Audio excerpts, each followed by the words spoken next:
first question is, I would just love to hear your story. So anything you'd like to share in regards to, growing your childhood, growing up.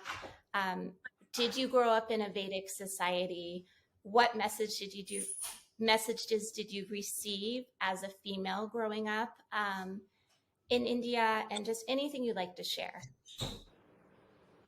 Yes, grew up in an Orthodox family, very devout, full of prayers, rituals, chants every day, and didn't think much of it because it was all from the standpoint of the child.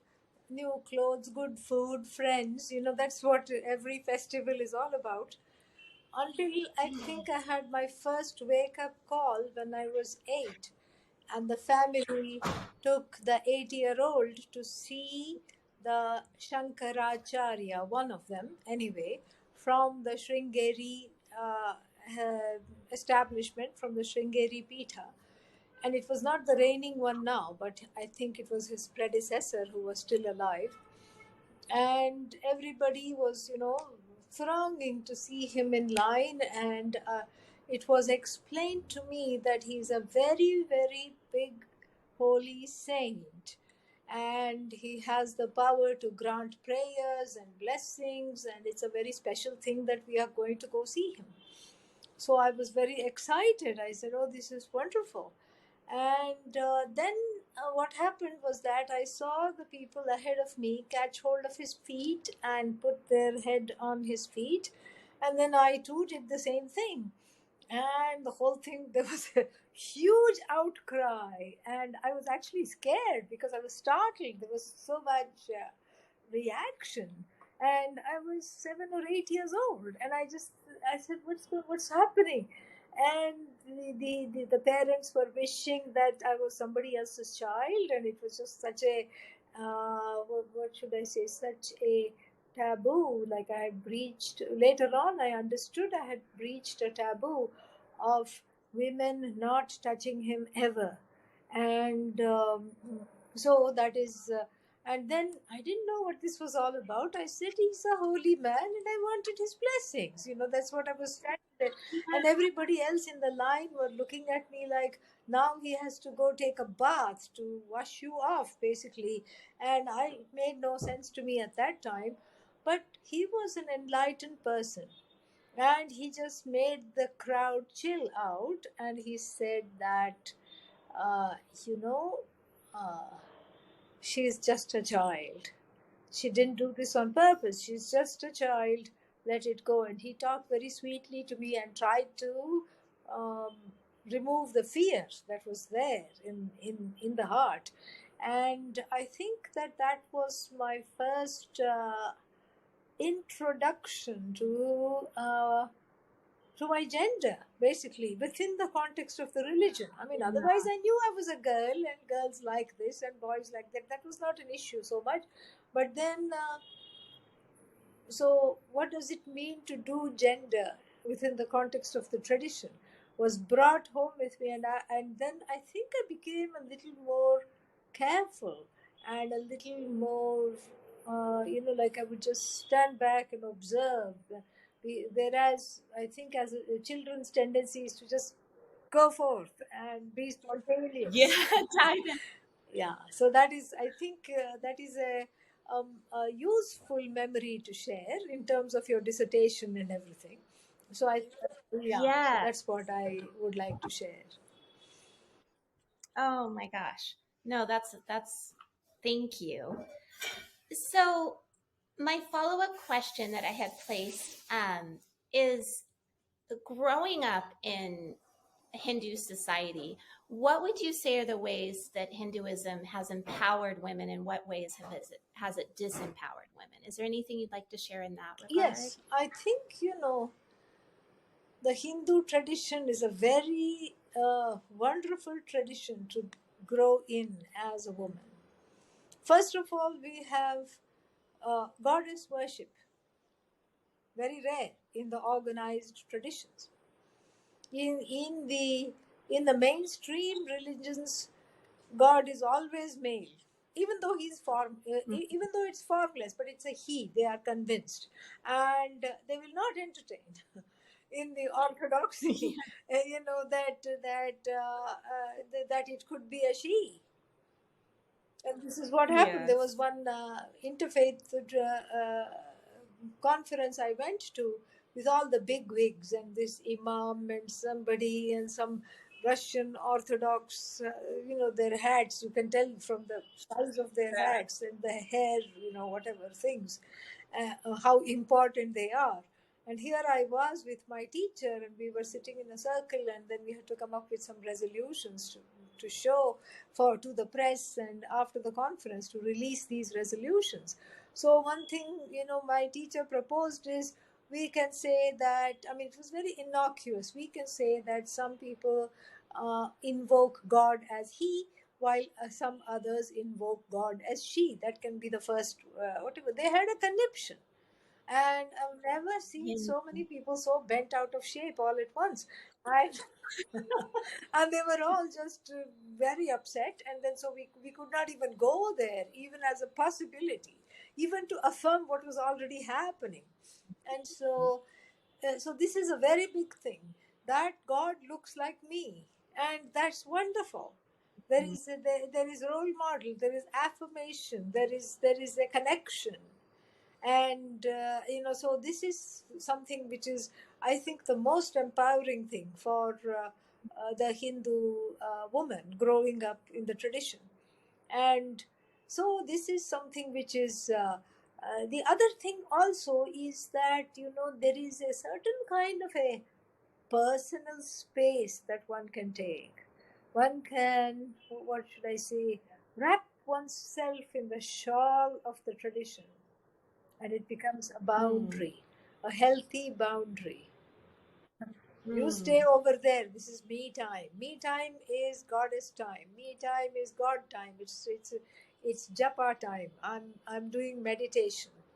Don't come anywhere Hmm. near me. So and that has to be respected by all. And so there is space. And I Hmm. have seen with all the elder women in my family, grandmother, aunts, everybody, and if they are praying, nobody can come and ask anything, at the peril of getting bad karma. You go and disturb somebody in prayer. So that's something which is very, very nice. That's the second thing which is extremely empowering.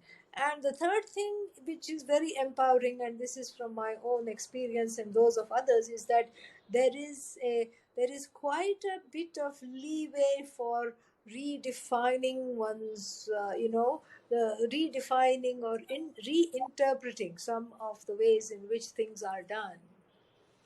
So, in the middle of the Hmm. ritual, in the suppose the ritual says, wear wet clothes and do this. Then the woman can just say, that's nonsense. It's the middle of the winter, and I don't want to, feel uncomfortable. I'm not going to do this.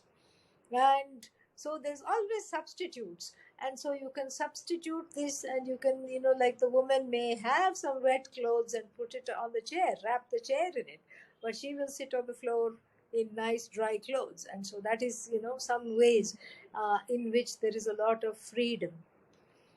It is Hmm. also disempowering, not because of the religion per se, I don't think, but because of the ways in which it has been interpreted through the patriarchal gaze.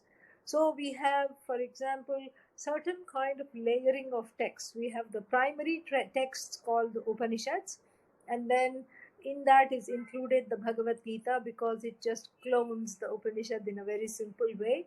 And then we have other secondary texts, and then we have also the first portion of the Veda, which is again a primary text, but that is not accessible to everybody. So the secondary texts are what are called sutras, and the sutras are aphorisms through which the Veda is interpreted. And there are some sutras like Apastamba Sutra, Gautama Sutra, etc., etc., and they were all written by men with Hmm. complexes, men with issues, men with nothing better to do. And so they they had they made all these rooms because they were just thinking about the main thing. I mean, I have studied these sutras, very interesting. I think you can dharma shastra it's called. And so in the dharma Mhm. shastras, they had one and only a singular focus. The focus was to keep the status quo, especially with regard to the division of labor in the society. And they very quickly understood something, that if women start to pray some of these, very holy and high powered chants that are designed to give vairagya, dispassion, they may just go off to the Himalayas and become sannyasis. and so and who will cook, who will clean, who will give birth, who will take care? Mhm. So this was, from their standpoint, a very, very practical, uh, what should I Mm. say, a very, very practical thing, that some curbs should be put, even though the Upanishad does not say women should not chant this. So three things happened because of these stupid interpretations. So the first thing that happened was an entire Veda, and the Vedas are four in number, and the Sama Veda, an entire Veda that was upkept by women. Women used to maintain it, women used to chant it, women used to sing it. That was wrested from the hands of women and given to men. And as though that was not enough, women will not chant the Vedas. It was like an edict in all the sutras. And then women should not chant the Sri Rudram, a very holy um, chant, which makes you think about toxicity and toxic people in your life and dropping them, dysfunctional things and things Mhm. that do not serve you and dropping them, and all these things, and Mhm. which makes you very, very self aware, radiant, and Mhm. resplendent in your own glory. Women should not chant that. Mhm. Women should not chant Gayatri mantra, the first mantra that's given to men and to boys and girls. Before it was given to boys and girls. And even the most rigid interpreter Manu of the Manu Smriti fame, even he said Mhm. the girls are entitled to wear the sacred thread and to chant the Gayatri. In fact, they should be given the Gayatri, but somehow Wow. it was disregarded, and the Gayatri would Mhm. lead to a lot of other problems, because the Gayatri means one is getting initiated in the study of the Veda. And so what if you don't initiate women at all? So then you don't have to you don't have to worry about them chanting the chanting the Veda. Then the final thing the women could not chant was Om. Om again makes one really go deep within oneself. And we can't have women doing that. I mean, we need them to cook, clean, and take care of the household. Wow. Oh. That's so interesting, the background you share on that. After reach, it's not, none of what you've said I have read anywhere. Even though there is information out there that, argues different positions on both sides, but that's so rich. It's fascinating. All Um, Guru's grace. That's all. yeah, Yes. yeah, yes. So, can you share with me a little bit about your journey coming into the study of the Vedas yourself and, of course, the study of Vedanta and, Yes. It's like what's that? It's like a natural outcome of two things. One is just growing up in a family where one was surrounded by that. So there is a lot of natural curiosity. What is all this about?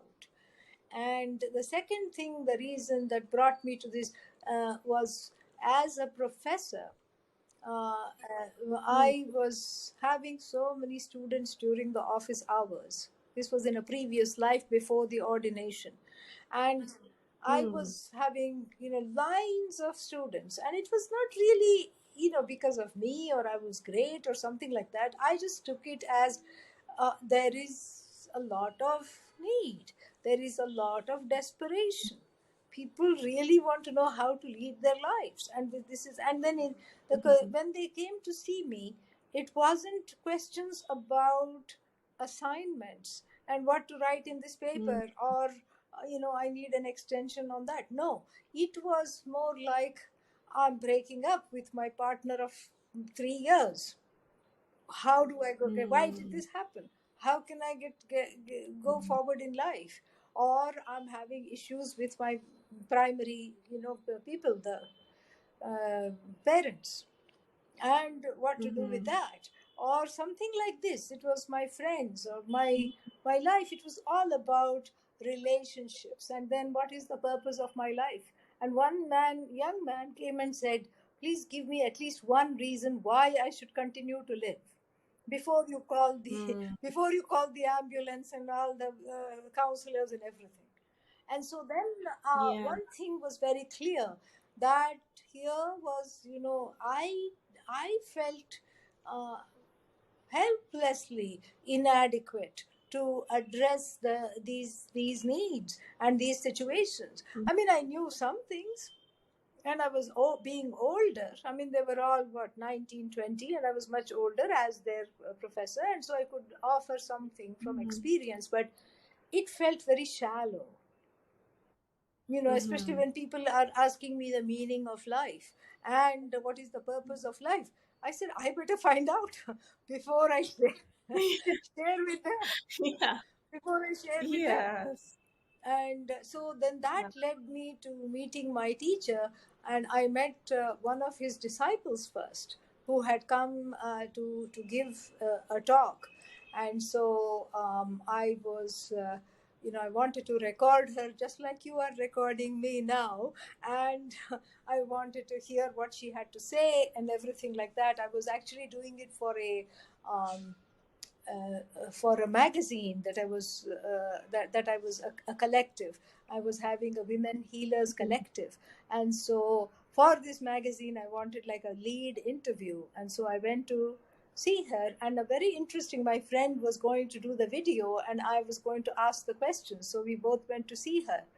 But then a very strange thing happened. Loaded up the car, and and then she forgot something, or she needed to use the bathroom. So we came back in, and then it was all of 2 minutes, and I picked up some, student papers, thinking I will, how it is. We always think we have more time and we'll do some papers somewhere, and that's a myth. That's an illusion. So that is like the academic Maya. It's academia. So, Oh my goodness. so Yes. What a So teacher. then I came in to get some student papers, and she came in to use the bathroom. We were gone literally for 2 minutes.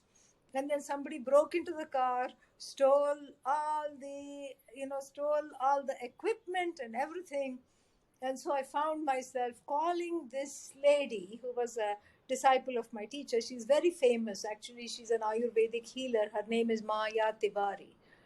Fantastic person, and is very erudite and has written on numerous things on Ayurveda, and like the intersection between Ayurveda, reclaiming your power as women, and Vedanta. She has really done a lot of cutting edge work. Oh, Maya Yes, Tawari. yes. Oh, yes. I actually did spend a week Oh, with good. her way back. Yes. Okay. Yes, yes, Okay. yes, yes. I just didn't recognize Right, the name right. at first. So Yes. anyway, so I just said, all right, this is something big is about to happen. I felt, because this was like a big thing. No, this doesn't happen every day. And so I said, everything Yeah. has been taken away. The wallet is gone. So that's something about identity and everything. And so my friend, who was more practical of the two of us, so she called all the companies and everything, and she called Maya and said, this is what has happened, because Maya said, I only have half an hour to meet with you. But Maya Wow. said she'd had a dream, and that something like this would happen, and she was guided to leave the whole morning open. So then I went over there, And then I started to ask. We went over there. I started to ask questions, and when the topic came of the teacher, I somehow stopped the line of inquiry and only wanted to ask about the teacher. And that was it. The very next day, I packed 2 suitcases and went to India, and and met the teacher. And so Wow. that is how the journey started. Wow. That's such amazing story, Yes, just to have certain events occur that sort of made it very memorable and important, knowing like, oh, something big's about yes, to happen, yes, as you because said. everything is being taken away, so it must be something really big. Yeah, and so it's life as before. The whole identity it prophesied a shift in how one identifies with oneself. With regards to the little pieces of plastic that come in the wallet, and this is who you are, and this is all that. And so the wallet may not change, but cognitively everything has changed. Oh my goodness. And so, what? Let me look what I have here. But so I'm just curious. Then, once you met Puja Yes, Swamiji and you started studying with yeah, him, was there anything unique about the way he related to female students that kind of struck you as important? Or yes. I mean, he was just he was like a mother. I can't even say he was like a father. He was both father and mm, mother, and he was just like a mother.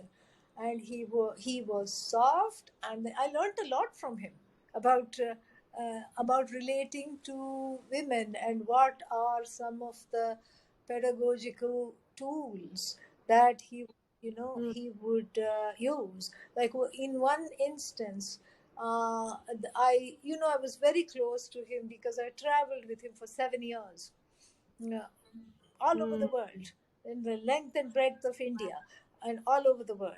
And I spent a lot of time with him. I used to take dictation of the letters he wanted to write. I used to read to him every evening on when he walked on the treadmill. And so this was so I had a lot of chances. He kind of really took me in under his wing, and it was very, very clear that I was an apprentice, and I had to just watch. And even sometimes people came to have closed door talks. As the door was about to close, he would go like this, "Come in and take a seat." And I was privy to many things.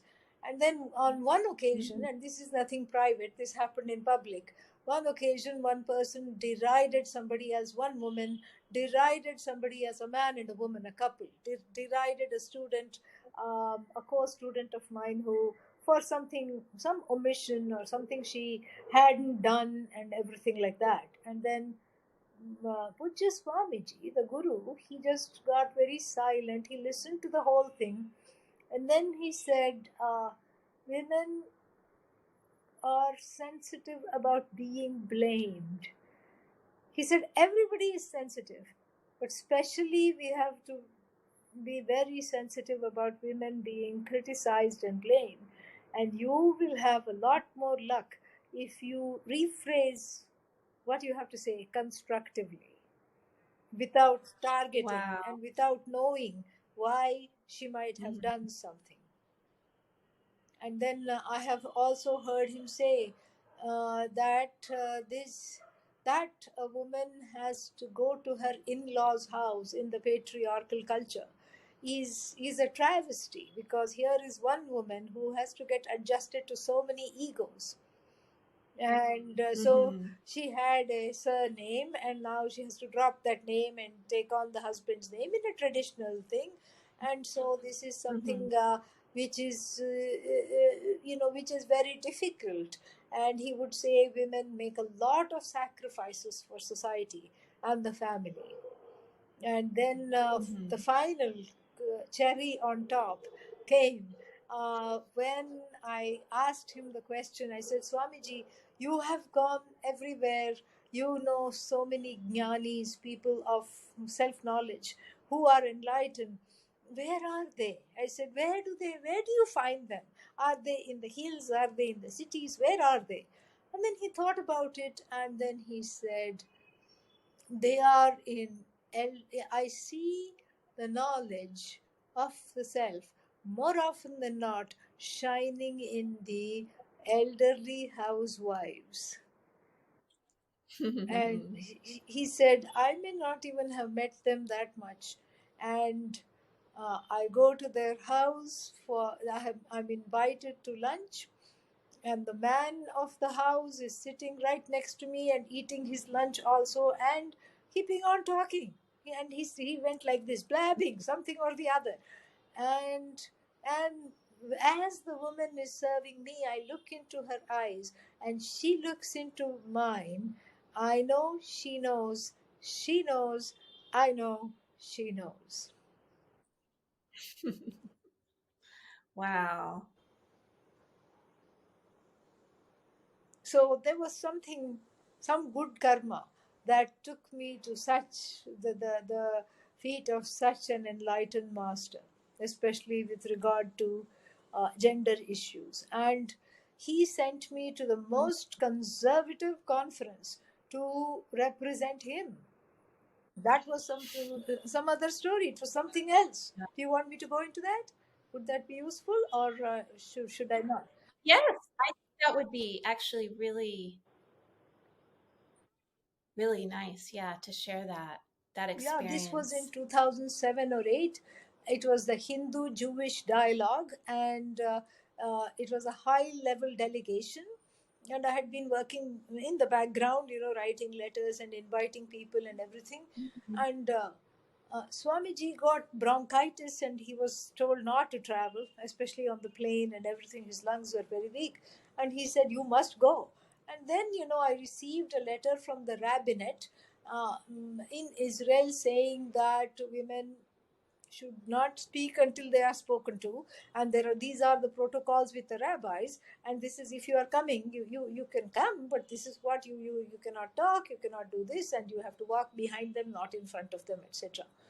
And as though that was not enough, then I got a letter from the Indian delegation, one of the swamis, who said he cannot look at women at all. His whole life is about avoiding women. So sad, no? And but that is what his whole life is about, avoiding women. And she said, I cannot look at women. Don't have any women come in front of me.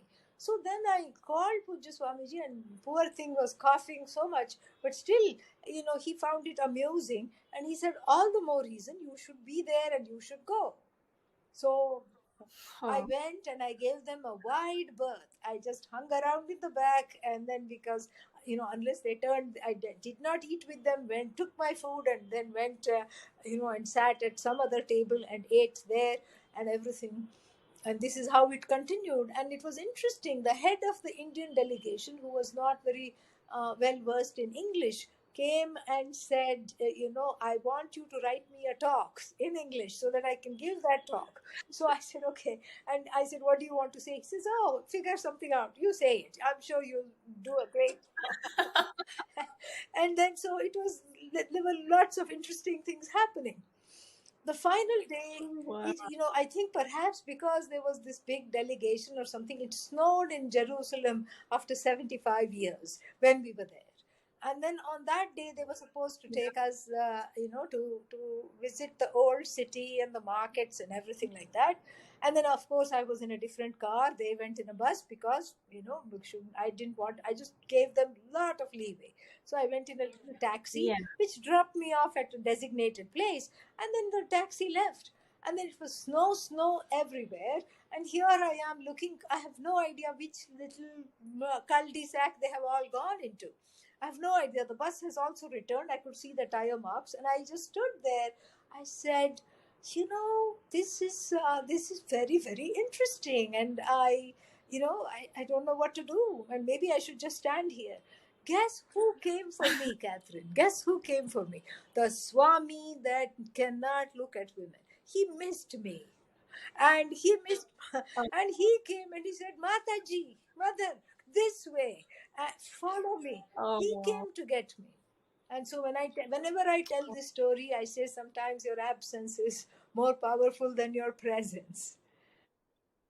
Yes. Wow. Wow.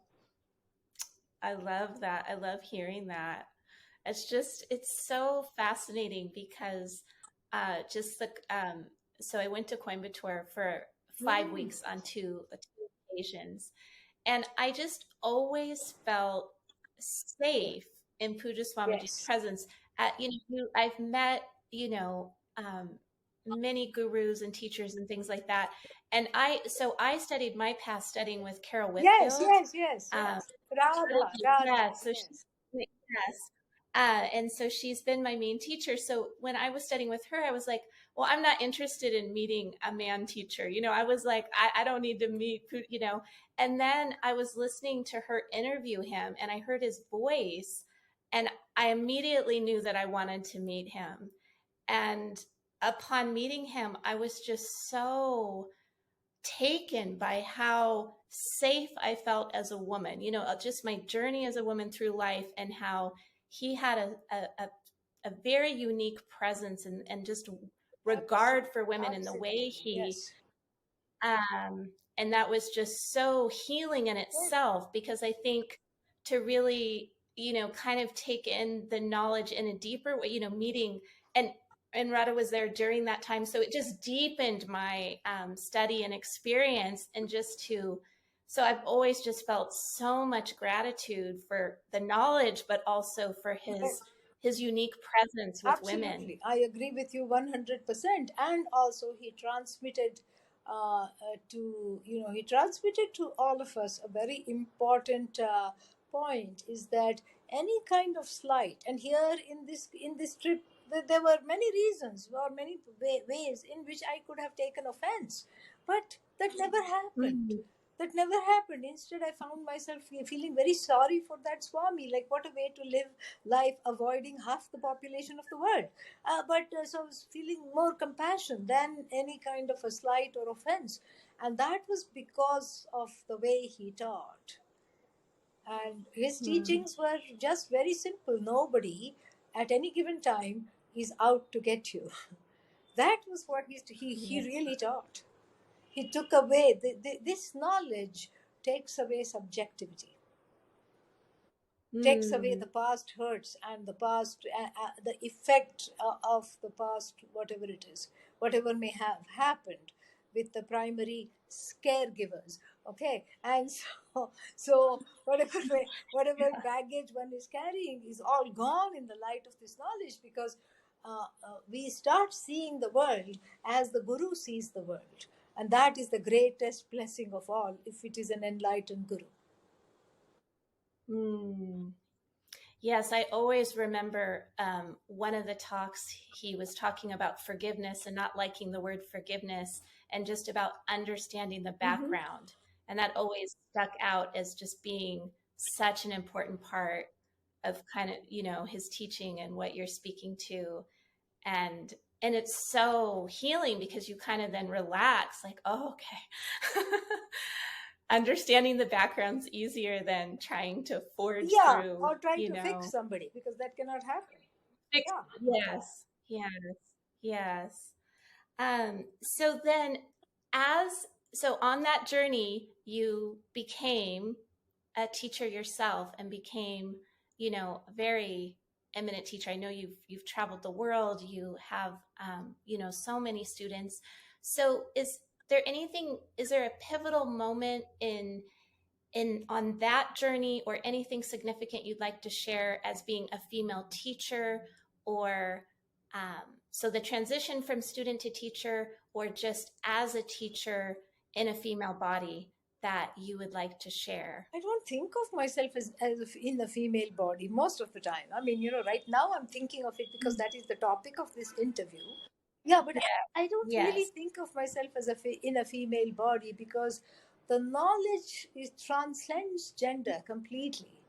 And so I Mhm. really don't dwell on how I must be appearing to people, or what I should do to present myself a certain way in order to be more effective or efficacious. I don't find myself Mhm. going there at all. I never did. Never did. Mm. If anything, it was just the transition is always because, of two things. One is all transitions are difficult and scary, Yeah. so it's kind of very nice. It's the same thing, like you go from graduates to school. I mean, it's one thing to be a TA, but then you just become a professor, and that's like, okay, this is the graduate school days is like a, it's like a safety, like a little cloak of Mhm. safety, and you feel it's you feel complacent, and there is a certain world, and you know how to negotiate that as a student. But then Mhm. as a teacher, the parameters shift, and so every transition brings up underconfidence and other issues, generally speaking. And so that is there. And then I think that that was very easily remedied. um, that the teacher, Puja Swamiji, had a way with words and had a way with talking to me that really spoke to me. And then when he said like a one sentence or two sentences, it was gone. And so once I asked him, all these people who come to the classes are much older than I am, and in the Hindu tradition, everyone thinks of themselves as the Pope, and because we don't have a pontiff, everybody pontificates, everybody says something. And so I said, I just don't know what to do. I mean, how do I hold my own? And he said two things. Mhm. One is, Vedanta holds itself. You don't have to hold it. It'll hold you, it'll hold everybody. And then the second thing he Mhm. said, I'll never forget, is that you have to be big like me. He said, think big, Mhm. be big. And it was more, I think, Mhm. like a blessing. It was not be big as in, throw your weight around or have a large following. That was not what he was talking about. He was like, Mhm. outgrow these things and be big, be expanded, be, make your heart big enough to accommodate a few galaxies. That is what he was talking about, and it made a profound impact on me. And I just Mhm. was, I kind of went into a little bit of a trance for a few days. I was transfixed with keeping on dwelling on these words. Be big like me, be bigger than the Mhm. problems, be bigger than whatever is ailing you. And that really, really helped. That's powerful. Wow. Yes. Just taking all of this in, I appreciate this so much. Just not only for my dissertation, but just on a personal Yes, level. absolutely. You can't Very. distinguish it, and that's why I'm so happy with your dissertation. Yes, thank you. It's been a long journey, but it feels more timely now. I feel like there's more ways to, have dialogue with different platforms, and there's more, lectures available, say, for different teachers on YouTube. So that's made it timely. Yeah. Um, so what do you think has led to the growing number of female teachers in Vedanta? And I'm just curious as far as like what you think the biggest catalyst for this is, and maybe how did Puja Swamiji, modernity, and perhaps a growing number of eager female students influence this Yes, you shift? have already answered the question, and all of the above. He was Swamiji was the one of the people who ordained women. Many people did not ordain women, and they still do not. There is some kind of a half ordination and all this, but in our tradition, in Arsha Vidya, we don't have that. We have a full ordination, and it is, Oh, yes, okay. and it is just so wonderful. And so it is, that really started it, because, and it is a teaching tradition. So it's not that the women are making tea and the men are teaching. The women are also teaching. Mm-hmm. And so I think, and also I think the time is right. And there is, when the need arises, it is fulfilled. It is the way, it is the law of the universe, it is the law of Ishvara. And so I think that the prayers of numerous women students perhaps has brought this change, and it is to be celebrated, and the time is right, and everything is, happening. Yes, yes. It does seem like there's a very a building of feminine energy, and I think that's one thing that I've also in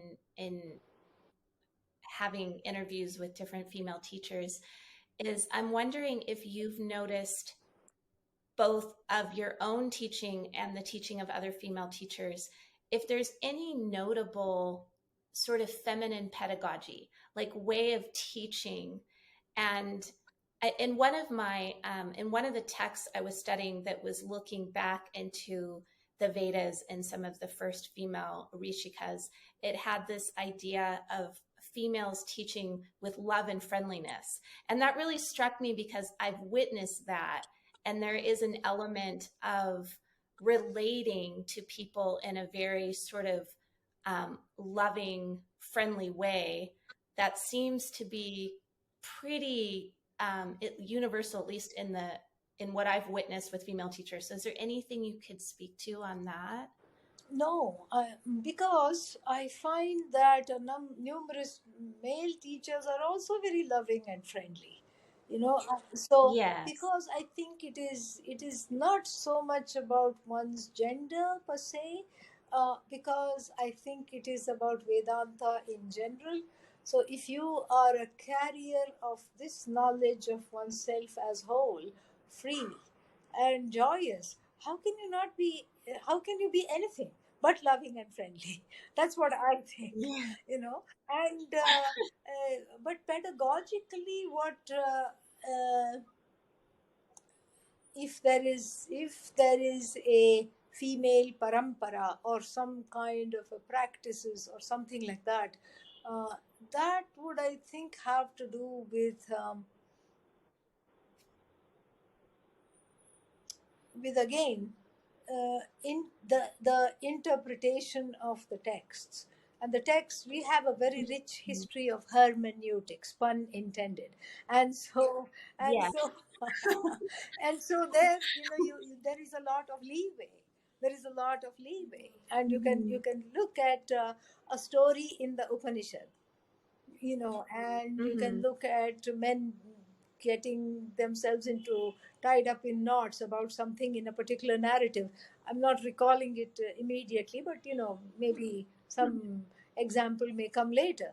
And then you can say that, oh, poor things, look at them, and they're having a very hard time. And that itself becomes a very interesting kind of a interjection. And then when studying and when teaching the Kenopanishad, there we have the first female guru of this Vidya. Mm-hmm. And we have the avatara of Haimavati Uma, the goddess who comes as a teacher. This is overlooked. Even Adi Shankara in the commentary doesn't talk about it. He talks about her as a goddess. But then we know in the culture and in the tradition there is a big divide between worshipping the goddess and then looking at the condition of women. There is a big discrepancy. In most cultures which have goddess worship, the same thing is there. So now we have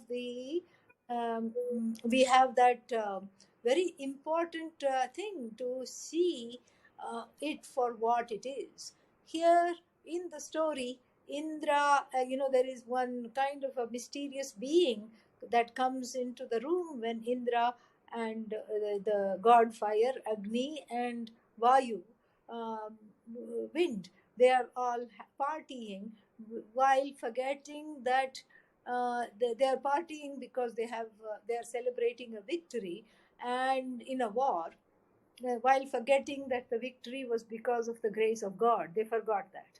And so God decided to come in a form of a yaksha and to just mess with them and to remind them that all their powers they take for granted, like the power of the fire to burn and the power of the wind to blow, is doesn't belong to them but belongs to Ishvara.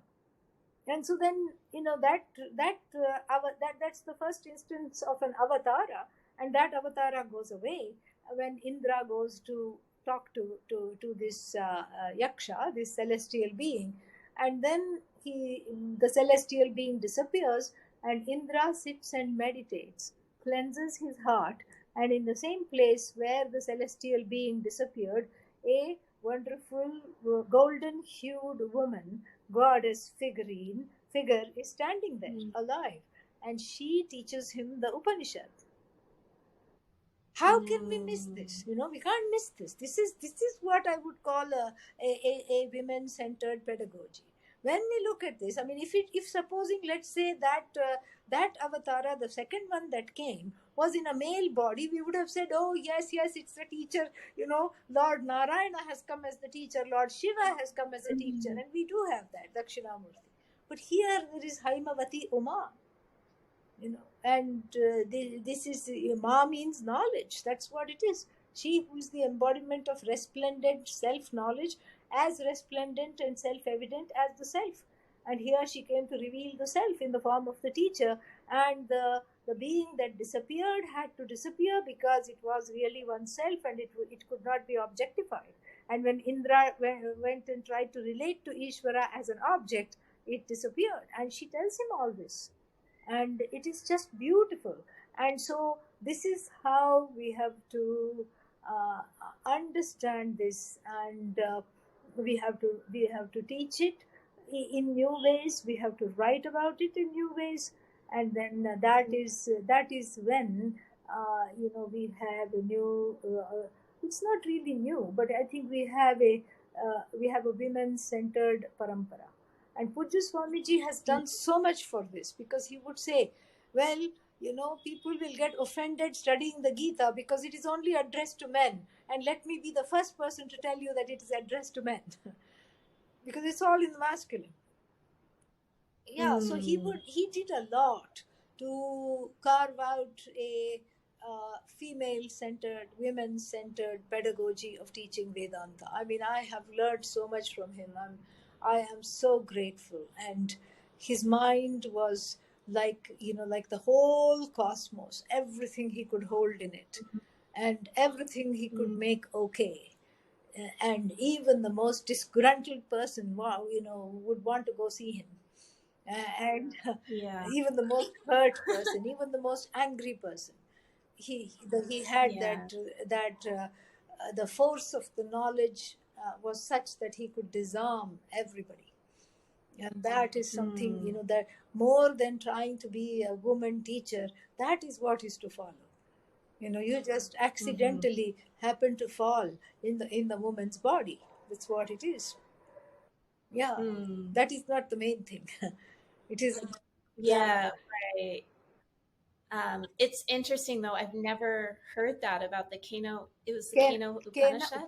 Yeah. I mean, with the research I've done, like I haven't heard that. I haven't studied that particular Upanishad, so I'm excited to go look at that. I just want to see if there. Okay, so one final question that I have: is there anything unique about the way Advaita Vedanta empowers women? So, is there anything about the teaching that uniquely empowers women, say, as compared to other traditions or other teachings? Absolutely. It empowers all humanity. And how can it not empower women?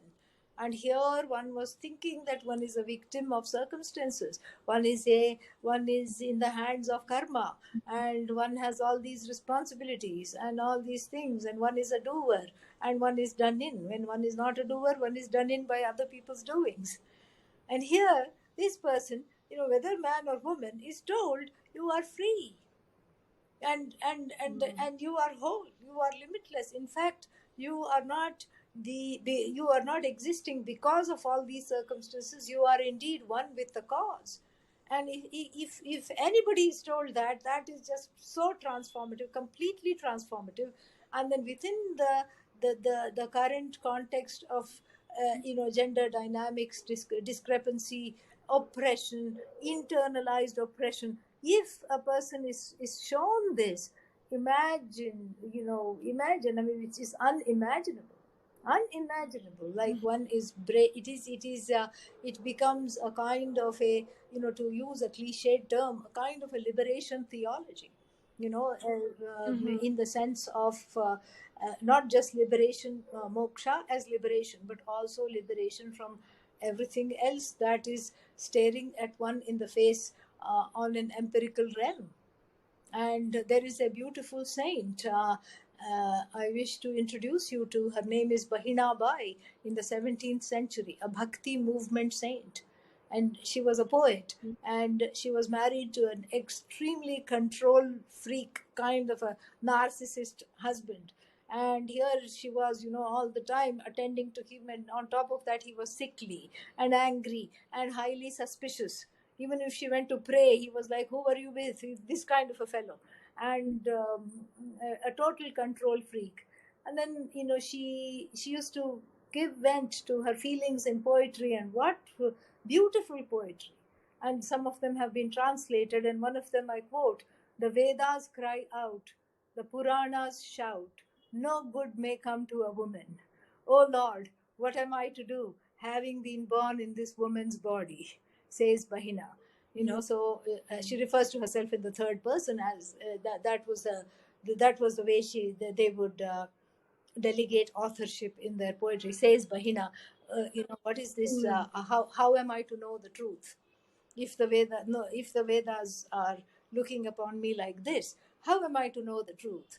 But know the truth she did. And not only that, I mean, when she knew the truth, and when she was free, she studied with the guru secretly. And when she was free, the husband came around. That is the power of Vedanta. Yeah, and Puja Swamiji used to talk about this freedom in relationship, not freedom from relationship. Right. Um, Swamini, can you text the name Yeah, of the I will, poet? It, send it to okay. you by email. Okay. Yes, I would love that. I would love that. So then one just short follow-up question, and then I want to honor your time. Would you say then there's so much out there in popular culture? I see a lot of teachers and coaches really trying to help people move through their trauma and their what we'd call maybe attachment patterns um, in forming more healthy relationships. And would you say that Vedanta is nicely supplemented by those teachings, or would you say Vedanta has enough in itself when properly taught and understood to really heal? Um, I would, those wounds, say inner child wounds, Yes, so to yes, speak. Uh, yes. I think Vedanta has it. If it is properly assimilated and properly understood, properly taught, it has everything. Because it has the preparation, and the preparation includes, is not averse to therapy. And because that's what is talked about, you share it out, you talk it out. It's not averse to therapy, it's not averse to any other creative form of dealing with trauma. It's not averse to any other thing, yoga, any other ways of expressing self love, etc., etc. In fact, that is what it teaches. Vedanta is just what's the word for it? It opens the heart. It opens the heart to show you the wounds that need to be addressed. And that is a freak out moment for a lot of people. They're like, "Oh, I don't know if I want to look in here." But then you look in there with the help of the guru, with the help of all the people with whom you are studying. And then the clearing of that happens, and then for that shraddha, devotion, respect is needed. Respect and trust for the knowledge. Vedanta is all about taking that inner child that stopped trusting, and then taking it to finally to trust itself and to trust the whole universe, which is revealed as an extension of itself. So in the interim, it's made to bow down at the altar. The trust that was lost in the primary caregivers is regained in discovering the mother and the father of the universe. And then the next stage in Vedanta is to embrace that mother and father of the universe as the truth of oneself, as Ishvara. Yeah. Thank you, Not at Swamini. all. That was Yes. So whenever you address a female monastic, I would like you to add G at the end, because for the men we do that automatically. So if we are interviewing, yeah, we always Swaminiji. say G for all the swamis, Swamini. and so we should do the same for female monastics. And this is just a, because you are studying this, I'm telling this. Okay, yeah. So that will be good. Thank you, Swaminiji. So Yeah. can I get this a copy of this interview? Yes. That will be Yes. wonderful. Yes. And yes, so I'll be in touch and I can send you a copy and I'll keep you Yes, posted yes, on the and yes. If you can send me the copy, that will be great, because I can share it okay. with some students or whoever might be interested in that. Yes. Yes, yes, yes, definitely. Okay, well, thank you so Thank much, you. Yeah, Swaminiji. have a blessed day. And I know you are a wonderful student, and you will come out with a breathtaking, path-breaking dissertation. And I wish you good luck with that. And I know you are a wonderful mother, and so good luck with that as well. Oh, thank you for the blessings, Swaminiji. Take care. All the best. Grateful. Okay, Om, om. you too. Oh.